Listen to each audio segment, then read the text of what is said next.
চমৎকার একটা জিনিস দেখেন দেখেন, আমার ঠিক সামনে হচ্ছে একদম ঘোলা পানি, ময়লা পানি, আর তারপরে হচ্ছে দেখেন একদম নীল রঙের পরিষ্কার পানি। এটা যখন আমরা সোশ্যাল মিডিয়াতে দেখতাম তখন এটাকে মিথ্যা মনে হতো, কিন্তু আজকে আমি স্বচোখে দেখলাম। তো আমরা এখন ঘোলা পানি ক্রস করে একদম এই যে পরিষ্কার পানিতে প্রবেশ করতেছি।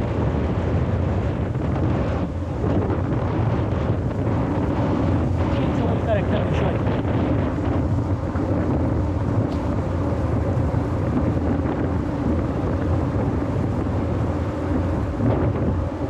পাশাপাশি বয়ে যাচ্ছে পানি, অথচ এক পাশে ঘোলা, অন্য পাশে হচ্ছে পরিষ্কার।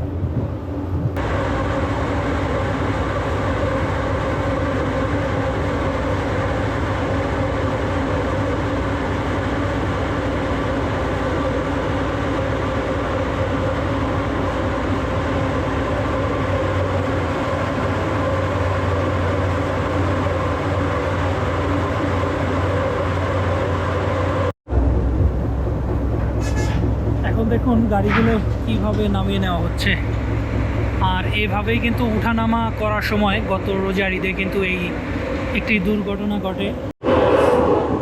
যখন পাটুরিয়ার সাইড থেকে উঠে গাড়িগুলো, তখন এই সাইড থেকে উঠছে, আর নামার সময় ঠিক এখন এই যে বিপরীত দিকে চলে যাবে। ফেরির ভিতরেই হচ্ছে দোকান, খাবার ব্যবস্থা।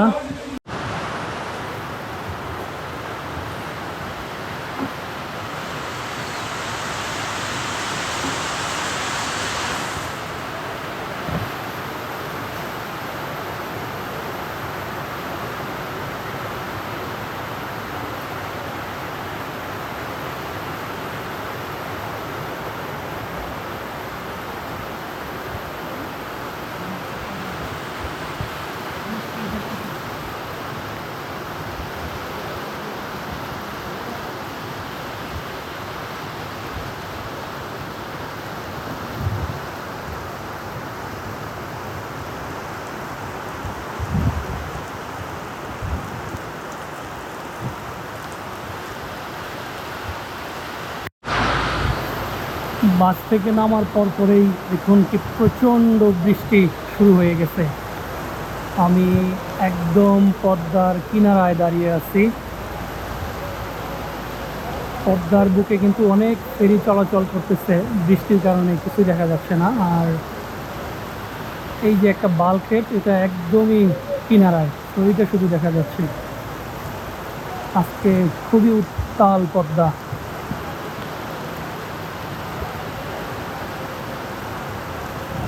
খুবই ভয়ঙ্কর চেহারা আজকে পদ্মার।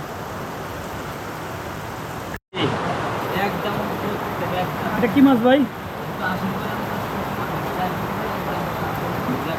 এটা কি মাছ? কি বলেন? বাটা বাটা বাটা কত করে বিক্রি করেন? এটা আপনার 80 টাকা পিস।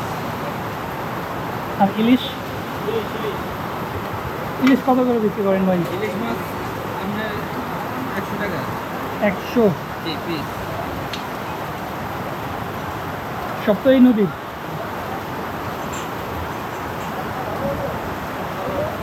কি মাছ? এটা কি মাছ? এটা মুরগি, এটা মুরগি, এটা ঝাটকা ইলিশ। জাটকা। পয়সা বসুন দেন। আর এদিকে আছে আর মাছ নাকি ভাই? কোনটা? এটা ওইটা পাঙ্গাস। আরে পাঙ্গাস। কোনটা? হ্যাঁ হ্যাঁ হ্যাঁ।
প্রচুর বৃষ্টি হচ্ছে, এটা সম্ভবত 4তলা ফেরি।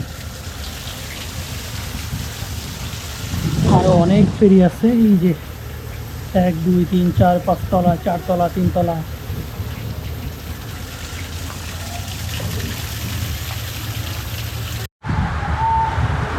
ব্রিজে অবস্থা খারাপ, আমার সব কিছু ভিজে গেছে একদম।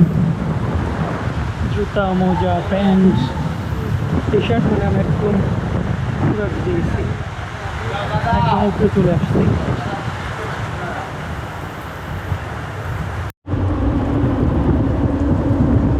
আমি যে ফেরিতে উঠছি সেটা এখন ছেড়ে দিচ্ছে, এই যে। আর নোঙ্গর করা যেগুলো আছে এগুলো আবার করতেছে, এই যে গাড়িগুলো।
এই যে গাড়িগুলো এইভাবেই নিচে থাকে, আর ওই যে দেখতেছেন একদম ওই কর্নার দিয়ে উঠে, আসলে ওঠার সময়ই কিন্তু দুর্ঘটনা ঘটেছিল গত রমজানের ঈদে।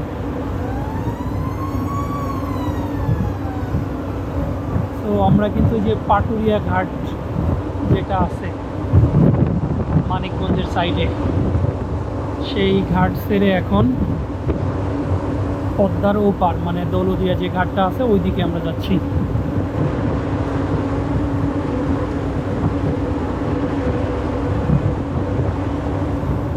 প্রচণ্ড বাতাস আর অঝোর বৃষ্টি। আমি তো ভয়ে প্রথমে উঠিনি, শেষমেশ লোকজনের কাছে জিজ্ঞেস করে তারপর উঠলাম। জানি না মাঝ নদীতে কী অবস্থা হবে, আমরা এখনও ফেরি ঘাটেই আছি।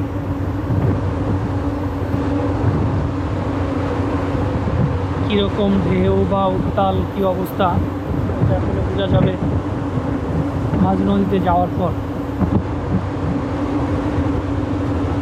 একদম ফেরি ঘাটেই কিন্তু অনেকটা বোঝা যাচ্ছে, দেখতে পাচ্ছেন।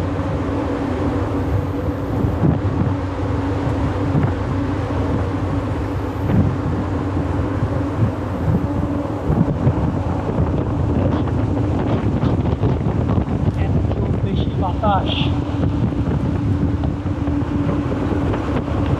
সবাই আসলে নিচের দিকে সেফ, নিচের পানি থেকে সেফে ভিতরে আসেন। আমি ভিডিও করার জন্য একদম উপরে চলে আসছি।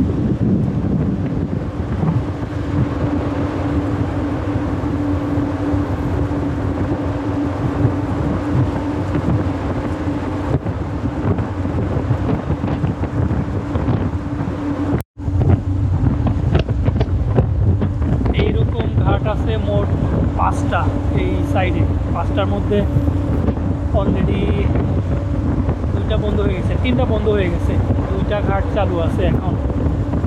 পদ্মা সেতু হওয়ার পর থেকে আসলে এইখানের যে ভিড়, সেই জিনিসটা আর আগের মতো লক্ষ্য করা যায় না। যেহেতু দক্ষিণবঙ্গের মানুষ আর গাড়ি যেগুলো আছে সেইগুলো পদ্মা সেতু হয়ে পারাপার হচ্ছে, তো এই দিকটাতে অতটা ক্রাউড এখন নেই।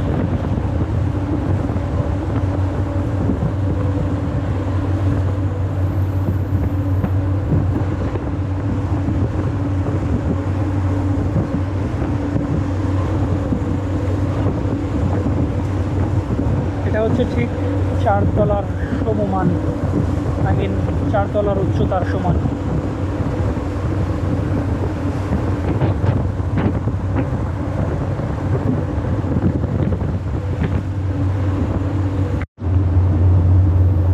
মোটামুটি একদম মাঝ বরাবর নদীতে চলে আসছি।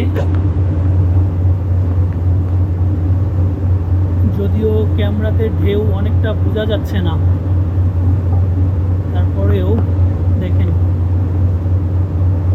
এখনো প্রচুর বৃষ্টি হচ্ছে, বাতাসও আছে।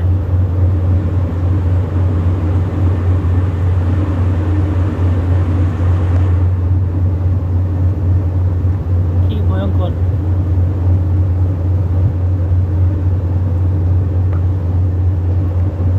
একবার চিন্তা করে দেখুন যে এই উত্তাল নদীর মাঝখানে কোনো একটা ভাবে, আল্লাহ না করুক, কোনো একটা ভাবে কেউ ফেসে গেলেন, ইঞ্জিন বিকল হয়ে গেল অথবা কোনো দুর্ঘটনা ঘটে গেল, তাহলে কি অবস্থা হবে।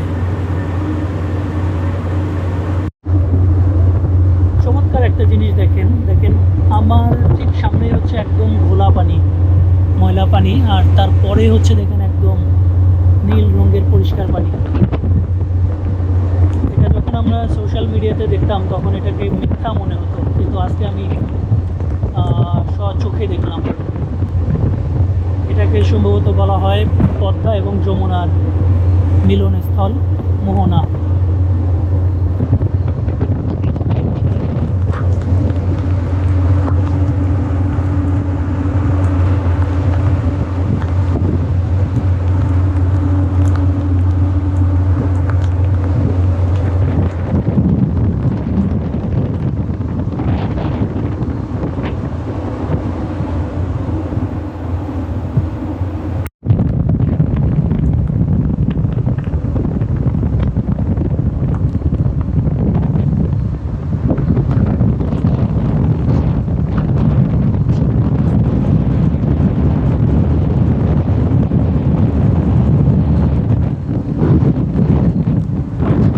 পাশাপাশি বয়ে যাচ্ছে পানি, কিন্তু এক পাশে হচ্ছে ঘোলা পানি আর আর পাশে হচ্ছে একদম পরিষ্কার নীল পানি।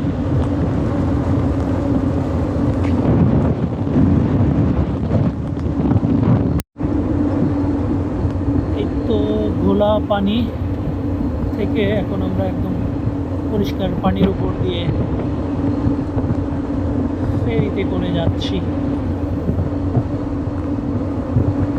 এখনো আমরা পুরোপুরি ঘোলা পানি ছেড়ে যেতে পারিনি। এই ফেরি অর্ধেকটা ঘোলা পানিতে আছে এবং অর্ধেকটা এখনো পরিষ্কার পানিতে।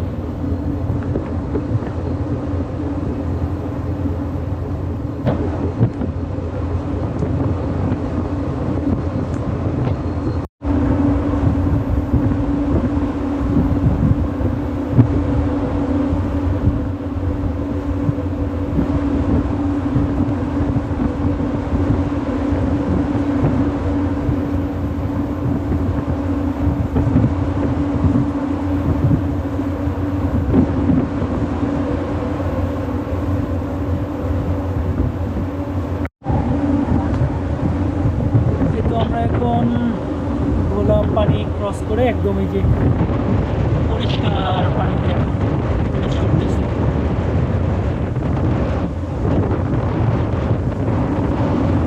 চমৎকার একটা বিষয়।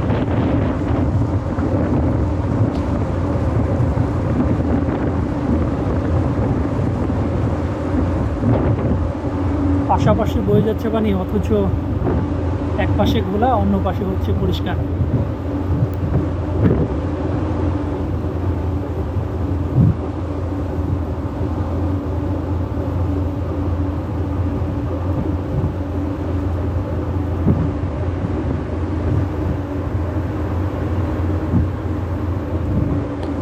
আমাদের ফেরি এখন পুরোপুরি হচ্ছে একদম পরিষ্কার পানিতে প্রবেশ করলো।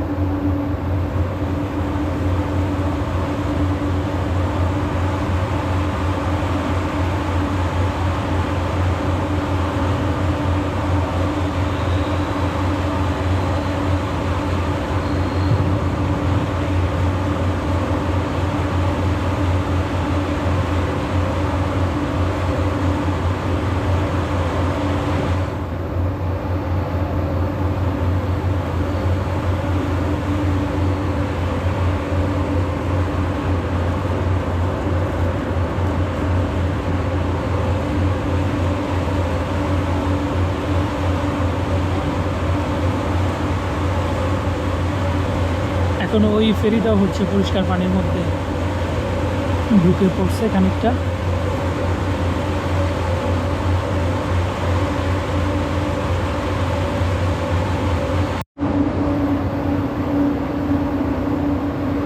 এখন সম্পূর্ণভাবে আমরা একদম পরিষ্কার পানিতে ভাসতেছি, আর ওই যে সামনের ওইটা পরিষ্কার পানি থেকে ঘোলা পানির দিকে চলে গেছে।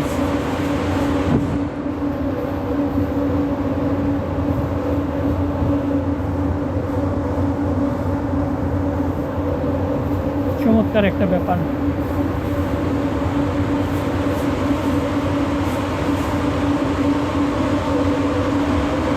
আমরাও চলে আসছি এই পাশে।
এই ছোট ফেরিটা আসলে আমাদের পরে যাত্রা শুরু করে।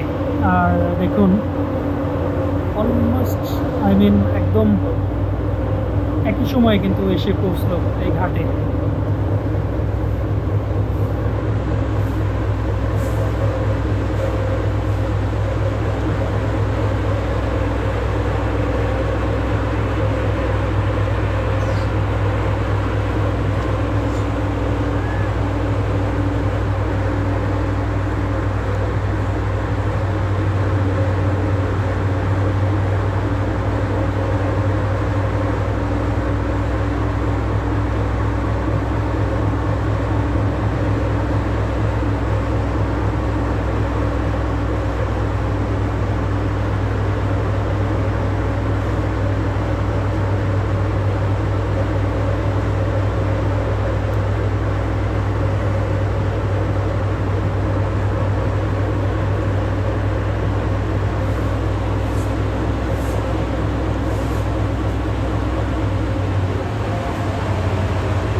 দেখুন গাড়িগুলো কিভাবে নামিয়ে নেওয়া হচ্ছে। আর এভাবেই কিন্তু উঠানামা করার সময় গত রোজার ঈদে কিন্তু একটি দুর্ঘটনা ঘটে, যেটা সবারই জানা, এবং অনেক প্রাণহানির ঘটনা ঘটে। সো যারা আসবেন বাসে বসে না থেকে বাস থেকে নেমে পড়বেন।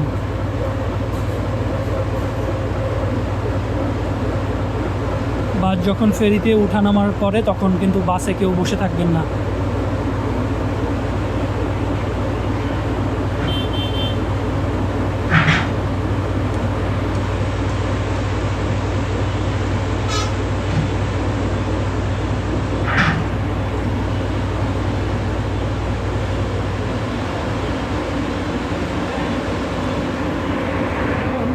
আমাদের ফেরি থেকে কিভাবে গাড়িগুলো নামে সেগুলো দেখি।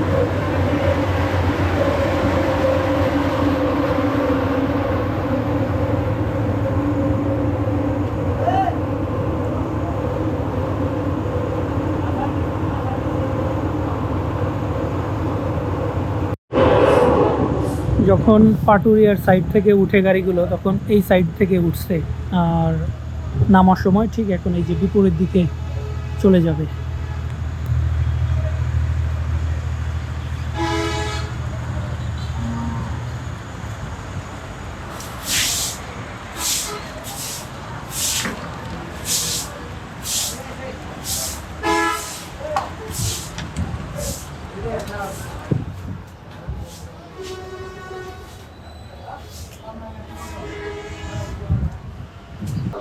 ফেরির ভিতরেই হচ্ছে দোকান, খাবার ব্যবস্থা,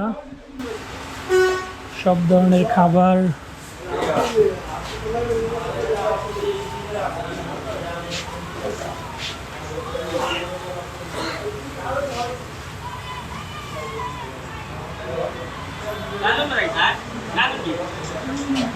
চা, নাস্তা, কফি,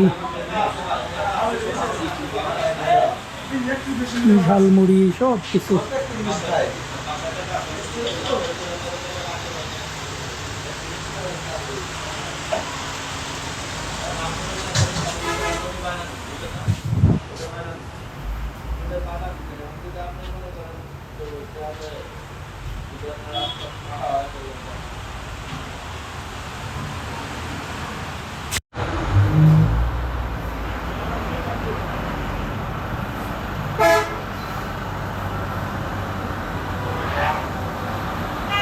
ওই পার্ট থেকে যখন গাড়িগুলো উঠে এই পার্ট থেকে উঠে, আর হচ্ছে নামার সময় এই যে এইভাবে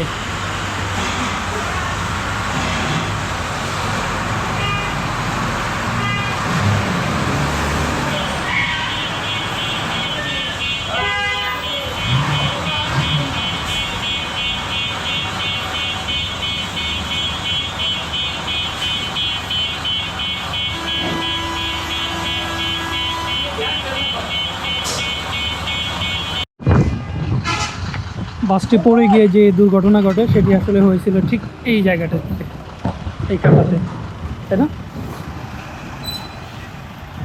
যখন এই দিক থেকে আসার পর নিয়ন্ত্রণ হারিয়ে পড়ে যায় হচ্ছে যে এইখান দিয়ে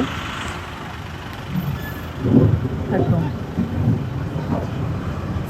নিচে। আর আমি প্ল্যান ছিল অনেক কিছুই, তো বৃষ্টির কারণে কোনো প্ল্যান আসলে বাস্তবায়ন করা সম্ভব হচ্ছে না।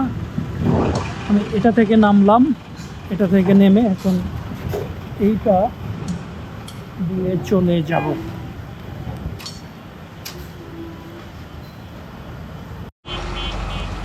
আমি যেটা বললাম কয়েকদিন আগে যেটা পড়ে গিয়েছিল সেটা আসলে পড়ে যায় হচ্ছে খালি গাড়ি, এটা কিছুদিন আগে এখান দিয়ে যেটা পড়ে যায় এটা ফরচুনেটলি খালি ছিল।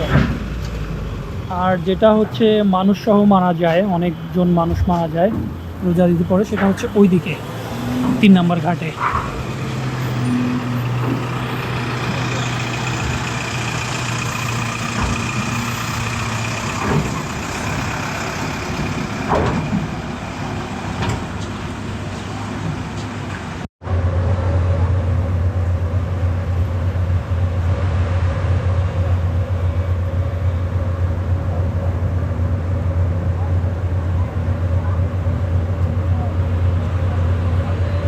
আমি একটা ফেরি থেকে নেমে জাস্ট ওইখানে নোঙ্গর করা ছিল আরও একটা ফেরি, পল্টনের বাইরে না গিয়ে আমি শুধুমাত্র একটা ফেরি থেকে আরেকটা ফেরিতে উঠে আবার চলে আসলাম। আর যাত্রী পারাপারের জন্য ওনারা নিচ্ছেন 40 টাকা করে, যদিও ভদ্রলোক আমার কাছে 50 টাকা নিচ্ছেন। আমার আজকের প্ল্যানটা ছিল হচ্ছে এখানে নদীর কিনার দিয়ে, নদীর যে কিনার আছে সেইখান দিয়ে হচ্ছে ছোট ছোট নৌকায় বৈঠা দিয়ে যে নৌকাগুলো চালানো হয় সেই নৌকায় ছিপ বড়শি দিয়ে মাছ ধরা হয়, সেইগুলোতে ঘুরে বেড়ানো এবং মাছ ধরা, এটা ছিল আমার প্ল্যান। যেহেতু প্রচণ্ড ঝড় বৃষ্টি হলো, সো সেই প্ল্যানটা কোনোভাবেই সাকসেসফুল করা হয়নি। সুতরাং আমি আপনাদের এই যে পাটুরিয়া দৌলদিয়া যে ফেরিঘাট বা ফেরি পারাপার আছে সেটির অভিজ্ঞতা দেখানোর চেষ্টা করলাম। আর যেহেতু ঢাকা শহর থেকে খুব বেশি একটা দূর না, 2 ঘন্টা সময় খরচ করেই কিন্তু এই জায়গাটাতে আসা যায়। প্রচণ্ড গরমে এবং শহরের যে কোলাহল যানজট সেইখান থেকে মুক্তি পেতে একটু হাফ ছাড়ার জন্য, স্বস্তির সাথে নিঃশ্বাস নেওয়ার জন্যই মূলত আমি এই জায়গাটাতে আসি। আসার পরে আসলে এখন একদম টোটালি রিফ্রেশড হয়ে গেছি। প্রচণ্ড বাতাস ছিল, বৃষ্টিও ছিল, আর ফেরিতে চমৎকার একটা জার্নি হয়ে গেল। ফ্রেশ বাতাস, ফ্রেশ মন। ইনশাল্লাহ আবার কালকে থেকে সেই গড় বাঁধা যে কাজ, সেই কাজ শুরু করতে হবে। 9 to 6 অফিস রেগুলার লাইফে।